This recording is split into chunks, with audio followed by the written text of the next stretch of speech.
Allah abadikan di dalam Al-Quranul Karim bahwa manusia memiliki 5 sifat. 5 sifat aslinya. Yang pertama adalah jahil, bodoh. Maka tidak pantas bagi kita yang sudah dikatakan oleh Allah sebagai manusia yang jahil, sebagai manusia yang bodoh, menyombongkan diri dengan ilmu kita.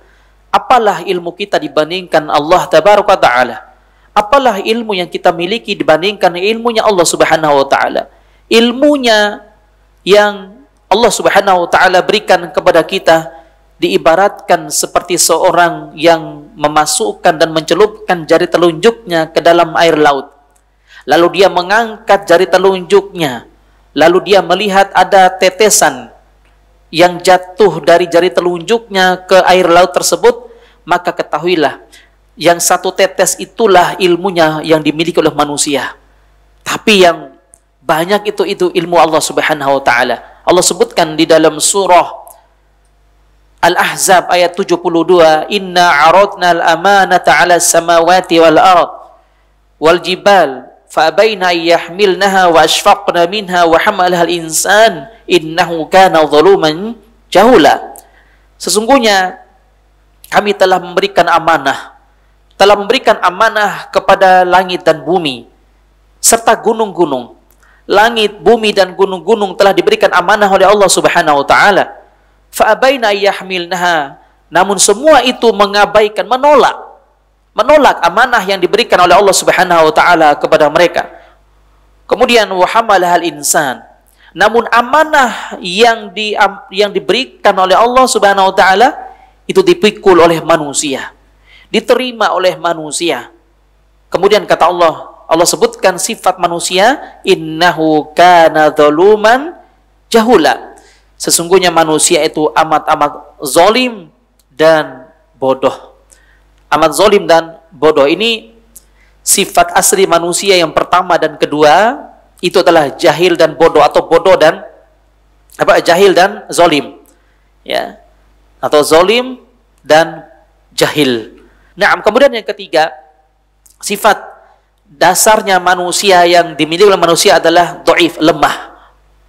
Ya, lemah. Allah sebutkan di dalam surah An-Nisa ayat 28, "Yuridullahu an yukhaffifa 'ankum wa khulqal insanu dhaifah." Dan Allah Subhanahu wa Ta'ala menginginkan kalian untuk yang ringan-ringan. Allah memberikan yang ringan-ringan kepada kalian. Allah memberikan kemudahan kepada kalian. Ya. Ketika kalian tidak bisa sholat dalam keadaan berdiri, maka Allah memberikan dispensasi untuk bisa sholat dalam keadaan duduk. Ketika kalian tidak bisa sholat dalam keadaan duduk, Allah berikan dispensasi untuk bisa berbaring. Jika kalian tidak bisa berbaring, maka dengan cara menggunakan isyarat, sholat dengan bahasa isyarat. Jika isyarat pun tidak bisa, maka kita sholatin, karena dia sudah mati. Ya, maka Allah Tabaraka wa Ta'ala memberikan kemudahan kepada kita semua. Pertanyaannya adalah, kenapa Allah memberikan kemudahan kepada kita? Allah sebutkan di akhir surah An-Nisa ayat 28, "Wa khuliqal insanu dhaifah."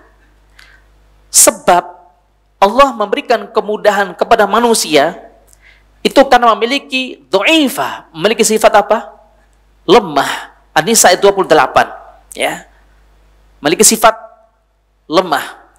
Kemudian yang keempat, ibu-ibu sekalian dirahmati Allah, bahwa manusia memiliki sifat dasarnya yaitu mengeluh.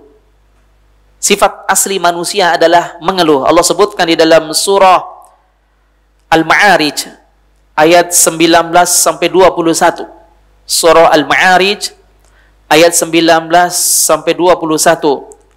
Allah berfirman, "Innal insana khuliqa halu'a idza massahu syarru jazu'a wa idza massahu al-khairu manu'a." Sesungguhnya manusia khuliqa halu'a, diciptakan oleh Allah memiliki sifat mengeluh. Berarti tidak ada manusia yang hidup di permukaan bumi ini yang tidak pernah mengeluh. Betul tidak? Baik itu masalahnya kecil maupun masalahnya lebih besar lagi, dia pasti akan mengeluh. Contoh, Dikasih panas, cuacanya panas terus. Mengeluh nggak kira-kira? Mengeluh. Ini debu bergentayangan debu-debu di mana-mana. Kapan hujannya? Dia mengeluh. Ketika Allah memberikan hujan terus-menerus, mengeluh nggak kira-kira? Mengeluh juga. Kapan panasnya? Ya, itulah sifatnya manusia.